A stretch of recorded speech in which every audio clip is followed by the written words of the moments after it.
नमस्कार दोस्तों, स्वागत है आप सभी का zero to hero nursing classes में, जहां हम नर्सिंग से जुड़ी हर एक महत्वपूर्ण जानकारी को आसान भाषा में समझते हैं।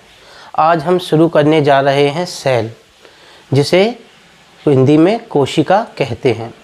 कोशिका हमारे शरीर की सबसे छोटी संरचनात्मक और क्रियात्मक इकाई होती है और आज हम इस वीडियो के माध्यम से जानेंगे कि सेल क्या होता है, इसकी संरचना कैसी होती है, ये कितने प्रकार की होती है और ये हमारे शरीर में विभिन्न कार्यों को कैसे नियंत्रण करती है। तो आइए सीखते हैं सरल और सटीक तरीके से। और वीडियो पसंद आए तो चैनल को लाइक करें, सब्सक्राइब करें और शेयर करें। It is the structural and functional unit of the human body. ये संरचनात्मक और क्रियात्मक इकाई होती है हमारी बॉडी की और ये सबसे छोटी इकाई होती है। नेक्स्ट बात करते हैं, it is the discovered was made of the Robert Hooke. तो इसको जो डिस्कवर्ड किया था वो रॉबर्ट हुक ने 1665 में किया था। होती है सेल की स्टडी को साइटोलॉजी कहा जाता है। सेल की स्टडी को साइटोलॉजी बोलते हैं। और साइटोलॉजी के यदि फादर्स की बात करूँ मैं, साइटोलॉजी के फादर्स की बात करूं तो साइटोलॉजी के फादर्स होते हैं रॉबर्ट हुक, जिन्होंने सेल की खोज की थी। तो मैं बात करूं Robert Hooke father of cytology कौन होते हैं? Robert Hooke. Father of cell Robert Hooke. और डेथ सेल की जो डिस्कवरी की थी वो भी किसने की थी? रॉबर्ट हुक ने की थी। तो डेथ सेल्स जो होती हैं उनकी भी डिस्कवरी किसने की थी? रॉबर्ट हुक ने। नेक्स्ट बात करते हैं कि लिविंग सेल डिस्कवरी बाय, जो लाइव सेल्स होती हैं, लिविंग सेल्स होती हैं, उनकी डिस्कवरी किसने की थी? तो उसकी डिस्कवरी की थी एंटोनी वैन ल्यूवेनहॉक ने इनकी डिस्कवरी की थी 1632 में से और 1723 तक। ठीक है। और इसी को ही हम बोल सकते हैं father of microscope. Father of microscope या बोल सकते हैं फाउंडर ऑफ माइक्रोस्कोप, क्योंकि इन्होंने ही माइक्रोस्कोप की स्टडी की थी। क्योंकि ऑब्वियसली बात है कि जब हम सेल को देखेंगे तो किसके अंदर देखेंगे? स्कोप के अंदर देखेंगे, हाँ, माइक्रोस्कोप के अंदर। तो माइक्रोस्कोप की भी डिस्कवरी किन्होंने की थी? एंटोनी वैन ल्यूवेनहॉक ने की थी। नाउ नेक्स्ट बात करते हैं कि जो ये सेल वर्ड है ये हमारी एक लैटिन भाषा से लिया गया वर्ड है, जिसका मीन्स होता है सेला। सेला क्या है? सेला का जो मीन्स होता है वो होता है स्मॉल रूम। नेक्स्ट बात करते हैं कि जो सेल होती है आपकी, सेल्स को दो भागों में डिवाइडेड किया गया है। सेल्स को दो भागों में डिवाइड किया गया है depend upon the present of nucleus. Nucleus की प्रेजेंट के अकॉर्डिंग सेल को कितने भागों में डिवाइड किया गया है? दो भागों में। सबसे पहला है यूकैरियोटिक सेल्स और दूसरी है आपकी प्रोकैरियोटिक सेल्स। यूकैरियोटिक सेल्स के अंदर न्यूक्लियस प्रेजेंट होता है और प्रोकैरियोटिक सेल्स के अंदर न्यूक्लियस एब्सेंट होता है। नेक्स्ट नाउ बात करते हैं आप सेल के बारे में। देखिए ये जो डायग्राम आप देख रहे हो सेल, ये सेल का डायग्राम है। सेल्स के अंदर कौन कौन सी चीज़ें होती हैं, कौन कौन सी चीज़ें, किसका क्या क्या रोल होता है, उसके बारे में वन बाय वन हम एक एक टॉपिक्स को डील करेंगे। तो एक जनरल इंट्रोडक्शन में बता देता हूँ। सेल एक स्मॉलेस्ट यूनिट होती है जो 3 पार्टों से मिलकर बनी होती है। कितने पार्टों से? 3 पार्टों से। यदि मैं बात करूं कौन कौन से वो पार्ट हैं, तो सबसे पहला जो पार्ट है आपकी सेल मेम्ब्रेन। ये जो आउटर मेम्ब्रेन देख रहे हो आप, ये इसको क्या बोला जाता है? Cell membrane. Cell membrane first. Second होता है साइटोप्लाज्म। दूसरा कौन सा होता है? साइटोप्लाज्म।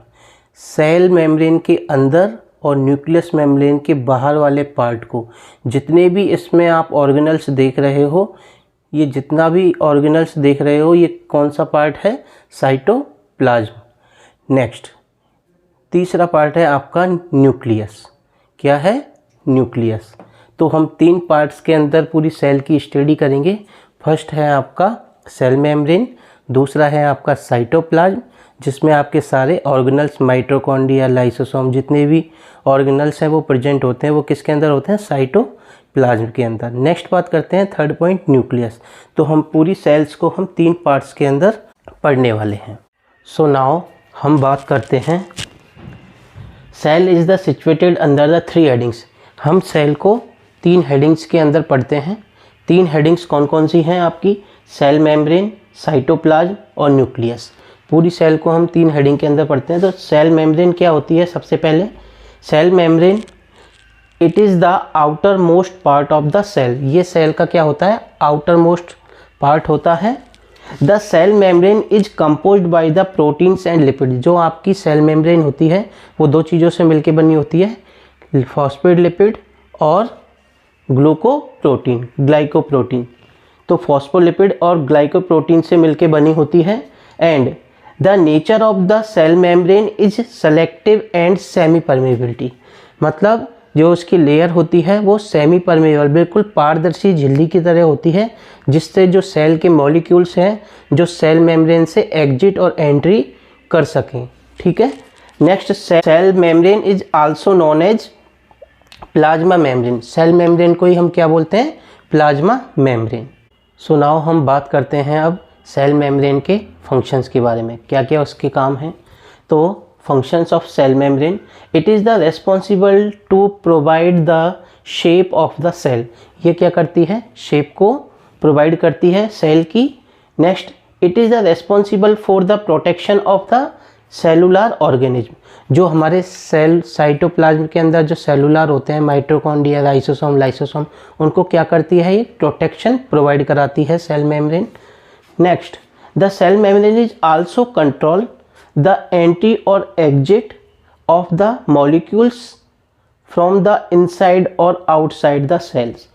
जो सेल के मॉलिक्यूल्स हैं, न्यूट्रेंट हैं, उनको एग्जिट और एंट्री पर उसका क्या होता है? सेल मेम्ब्रेन का कंट्रोल करती है, वो कंट्रोल होता है। तो सेल मेम्ब्रेन का तीसरा फंक्शन है कंट्रोल टू द एग्जिट और entry of the molecules of the inside और outside of the cell. Next बात करते हैं help in transportations of iron, nutrient और वेस्ट। जो सेल मेम्ब्रेन के थ्रू एग्जिट और एंट्री होती है उसमें न्यूट्रेंट्स का और आयन्स का, वेस्ट का ट्रांसपोर्टेशन होता है। तो उसमें क्या करती है सेल मेम्ब्रेन? हेल्प करती है। तो बात करते हैं सेल की दूसरी हेडिंग साइटोप्लाज्म के बारे में। तो साइटोप्लाज्म क्या होता है? साइटोप्लाज्म होता है आपकी सेल मेम्ब्रेन से लेके और न्यूक्लियस मेम्ब्रेन के बीच में जो पोर्शन होता है उसको हम बोलते हैं साइटोप्लाज्म। जो अब देखिए इसमें लिखा हुआ है the liquid portions which are present in between the cell membrane and nucleus membrane is known as cytoplasm. तो न्यूक्लियस मेम्ब्रेन और सेल मेम्ब्रेन के बीच में जो लिक्विड पोर्शन पाया जाता है उसको क्या बोलते हैं? साइटोप्लाज्म बोलते हैं।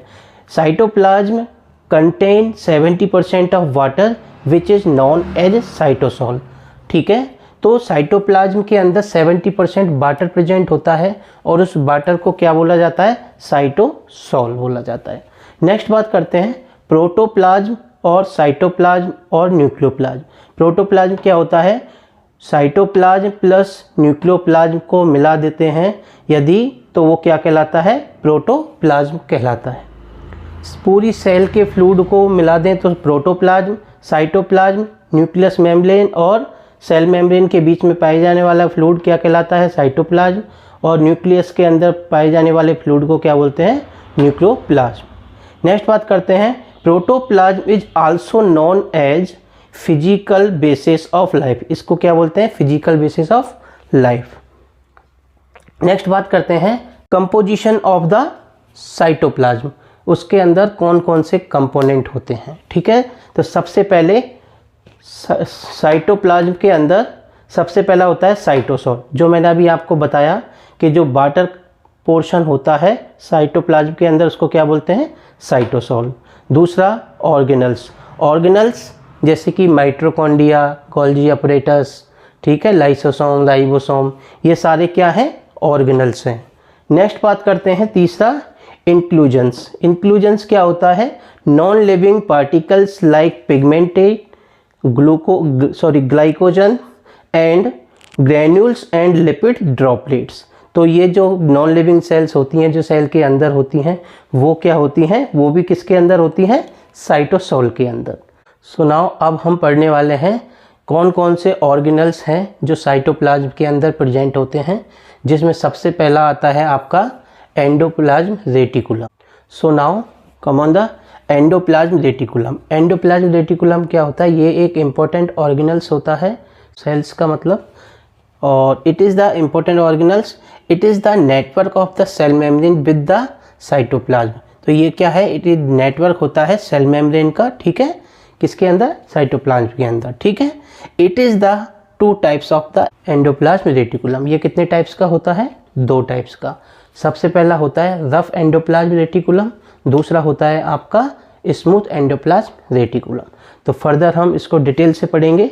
तो एंडोप्लाज्म रेटिकुलम को 2 पार्ट्स के अंदर डिवाइडेड किया गया था। फर्स्ट था आपका रफ एंडोप्लाज्म रेटिकुलम, दूसरा था आपका स्मूथ एंडोप्लाज्म रेटिकुलम। तो इसके फंक्शंस क्या क्या होते हैं देखिए। तो ribosomal granules are present on the surface of the rough endoplasm reticulum. जो रफ एंडोप्लाज्म रेटिकुलम है उसकी सरफेस पे क्या प्रेजेंट होते हैं, आपके राइबोसोमल ग्रैन्यूल्स प्रेजेंट होते हैं। और स्मूथ के अंदर ribosomal granules are not present on the surface of smooth endoplasm reticulum. तो स्मूथ एंडोप्लाज्म रेटिकुलम्स की जो सरफेस है उस पर आपके राइबोसोमल ग्रैन्यूल्स प्रेजेंट नहीं होते हैं। Next, it is the responsible for the protein synthesis. ये किसके लिए रेस्पॉन्सिबल होता है, प्रोटीन सिंथेसिस के लिए। And it is the responsible for the lipid synthesis. इसमें ये जो स्मूथ वाला होता है वो आपका लिपिड सिंथेसिस के लिए रेस्पॉन्सिबल होता है। नेक्स्ट बात करते हैं transportation protein to the other organelles और outside the cell, outside the cell. तो ये हेल्प करता है ट्रांसपोर्टेशन ऑफ प्रोटीन का ऑर्गेनल्स के अंदर और आउटसाइड द सेल्स के अंदर। सेल्स के बाहर भी प्रोटीन का यदि सिंथेसिस हो रहा है तो वहाँ पे भी ये हेल्प करता है ट्रांसपोर्टेशन में। कौन, smooth rough endoplasm reticulum. Next, it is the responsible for the metabolism of the carbohydrate. जो स्मूथ एंडोप्लाज्म रेटिकुलम है ये किसके लिए रेस्पॉन्सिबल है, कार्बोहाइड्रेट का मेटाबॉलिज्म करने के लिए।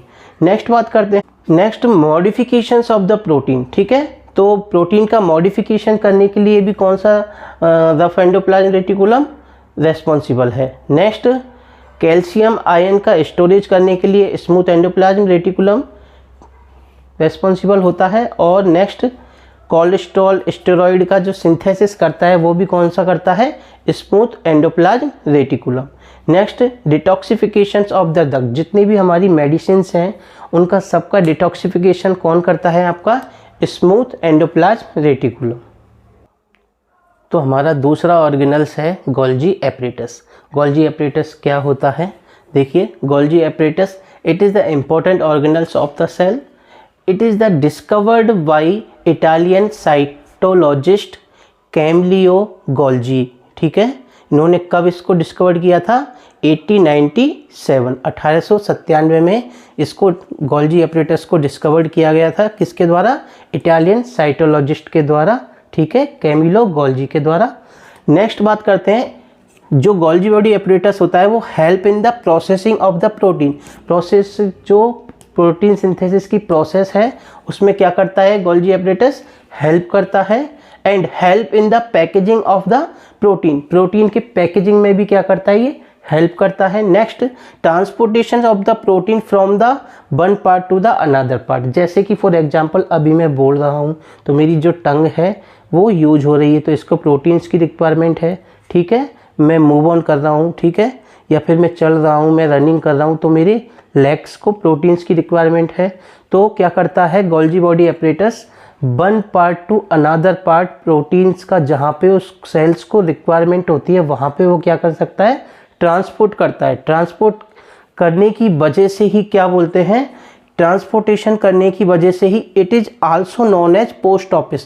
पोस्ट ऑफिस का काम क्या होता है, एक डाक को यहाँ से दूसरी जगह, चिट्ठी होती है जो एक जगह से दूसरी जगह तक पहुँचाने का काम किसका होता है, पोस्ट ऑफिस का। तो यहाँ पे वही काम कौन कर रहा है, हमारा गोल्जी बॉडी एपरेटस, जो प्रोटीन को वन प्लेस से सेकंड प्लेस या वन पार्ट से अनदर पार्ट तक ले जाने का काम कर रहा है, इसलिए इसको क्या बोला जाता है, it is the also known as the post office of the cell.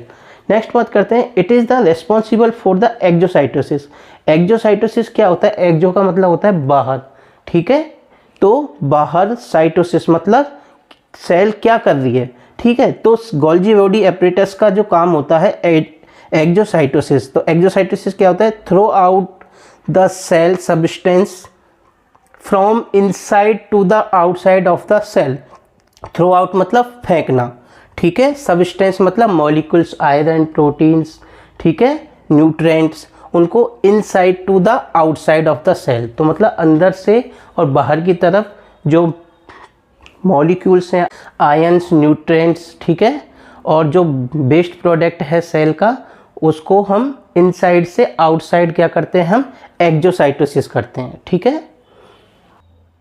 Next organelles है आपका लाइसोसोम। लाइसोसोम क्या होता है, देखिए वैसे तो लाइसोसोम का जो डिस्कवर होता है वो माना जाता है क्रिस्टियन डी डूबे इन 1974 में जब इसको क्रिस्टियन डी डूबे को नोबेल प्राइज़ दिया गया, तब इसको लाइसोसोम का डिस्कवर माना गया, ठीक है। तो बात करते हैं लाइसोसोम क्या है, इसका क्या क्या फंक्शंस होते हैं।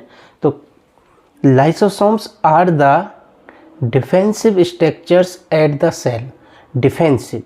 डिफेंसिव का मीनिंग होता है कि प्रतिरक्षा, ठीक है, डिफेंसिव, आपकी बॉडी के अंदर आपकी इम्यूनिटी जो होती है हमारी प्रतिरक्षा करती है बैक्टीरिया, वायरस वगैरह से, तो ऐसे ही हमारी सेल्स के अंदर डिफेंस स्ट्रक्चर्स होती है लाइसोसोम, जो क्या करती है, बैक्टीरिया, वायरस से हमारी कोशिका को बचाती है। Next, lysosomes are the membranous bound organelles. ये क्या है, मेम्ब्रेनस बाउंड ऑर्गेनल्स होता है। इट इज कंटेन लाइसोजाइम और हाइड्रोलाइटिक एंजाइम। ये जो क्या होता है, लाइसोजाइम एंजाइम, हाइड्रोलाइटिक एंजाइम से बना होता है, which are responsible for distraction of bacteria and virus. मतलब डिस्ट्रैक्शन का मीनिंग होता है निगल जाना, हाँ, डिस्ट्रैक्शन का मतलब होता है निगल जाना। तो ये which are the responsible for the bacteria and virus, तो ये क्या करती है, बैक्टीरिया और वायरस को क्या करती है, किल करने का काम करती है, ठीक है। नेक्स्ट बात करते हैं, the lysosomes are also known as suicidal bag. तो ये हमारे बैक्टीरिया और वायरस को क्या करती है, ख़त्म करने का काम करती है, इस वजह से ही इसको क्या बोलते हैं हम, सुसाइडल बैग कहा जाता है इसको, ठीक है। तो लाइसोसोम का दूसरा नाम क्या है, suicidal bag. Next, the lysosome also known as garbage system of the cell. Garbage का मतलब होता है खा जाना, ठीक है, तो इसीलिए इसको क्या बोलते हैं, garbage system of the cell. Next बात करते हैं, it is the responsible for the endocytosis. हमने लास्ट में पढ़ा था अभी एक्जोसाइटोसिस, और इसमें क्या है, एंडोसाइटोसिस। वहाँ पे हमने सेल के बाहर पढ़ा था, अब यहाँ सेल के अंदर पढ़ने वाले हैं। तो एंडोसाइटोसिस क्या होता है, तो engulfing of substance from outside to the inside of the cell. मतलब सेल के बाहर कोई बैक्टीरिया, वायरस, ठीक है, कोई बैक्टीरिया, वायरस यदि आता है तो क्या करता है, ये जो लाइसोसोम होता है वो उसको अंदर खींच के उसको किल कर देता है। जो एंडोसाइटोसिस होता है ये आपका दो टाइप का होता है, ठीक। एक्जोसाइटोसिस जो होता है वो दो टाइप का होता है। फर्स्ट होता है आपका पिनोसाइटोसिस और दूसरा होता है फैगोसाइटोसिस। पिनोसाइटोसिस क्या होता है, सेल ड्रिंकिंग, ठीक है, और फैगोसाइटोसिस क्या होता है, सेल ईटिंग और ड्रिंकिंग। देखिए, जो हमारे बैक्टीरिया, वायरस हैं वो लिक्विड पोर्शंस के अंदर हैं या आपके सॉलिड पोर्शन के अंदर हैं। लिक्विड पोर्शन के अंदर होते हैं तब उसका सेल जो भक्षण करती है, मतलब उसको किल करती है, उसको बोलते हैं पिनोसाइटोसिस। और सॉलिड फॉर्म में जो होते हैं, हाँ, उनको यदि खाने का काम करती है, भक्षण करने का काम करती है, उसको बोलते हैं फैगोसाइटोसिस। जैसे कि फॉर एग्जांपल मैं बात करूं कि आपके पैर के अंदर एक कांटा चुभा और वो कांटा काफ़ी दिन तक निकला नहीं, ठीक है, तो वो फंसा रह गया अंदर, फंसा रह गया, तो सेल क्या करेगी, उसको किल करने का काम करेगी। तो वो क्या है, सॉलिड रूप में है। तो जो आपकी सेल होगी वो उसको क्या करेगी, किल कर देगी, उसको ख़त्म कर देगी। ठीक है, जो आपका कांटे का जो अवशेष आपकी कोशिका के अंदर रह गया है उसको क्या कर देगी, किल कर देगी। कौन सी प्रोसेस से, फैगोसाइटोसिस, क्योंकि वो क्या है, सॉलिड फॉर्म में है। ठीक है, तो ऐसे ही इस 2 डायग्राम के अंदर बताया गया है कि कोई लिक्विड बैक्टीरिया, वायरस, ठीक है, वो है तो उसको क्या करती है, धीरे धीरे नेक्स्ट में उसको सेल अपने अंदर लेती है और अंदर लेने के बाद में उसको किल कर देती है। ऐसे ही उसको बोलते हैं पिनोसाइटोसिस। और एक होता है फैगोसाइटोसिस, इसमें लिक्विड है और यहाँ पे सॉलिड फॉर्म में आपका बैक्टीरिया, वायरस या फिर कोई एलिमेंट्स जो सेल्स को डिस्ट्रॉय करता है, तो उसको क्या करती है, यहाँ पे भक्षण करती है। ठीक है, निगल जाती है। तो यहाँ पे देख सकते हैं आप। ठीक है, तो इस प्रोसेस को क्या बोला जाता है, फैगोसाइटोसिस। आज की वीडियो में बस इतना ही। नेक्स्ट वीडियो में हम बात करेंगे माइटोकॉन्ड्रिया, राइबोसोम, ठीक है, और न्यूक्लियस जिसके अंदर आरएनए, डीएनए, ठीक है, और आपका सेल डिवीजन्स के बारे में हम उस पर डिटेल्स में चर्चा करेंगे। Thank you, have a nice day. Video को लाइक करें, शेयर करें एंड सब्सक्राइब करें।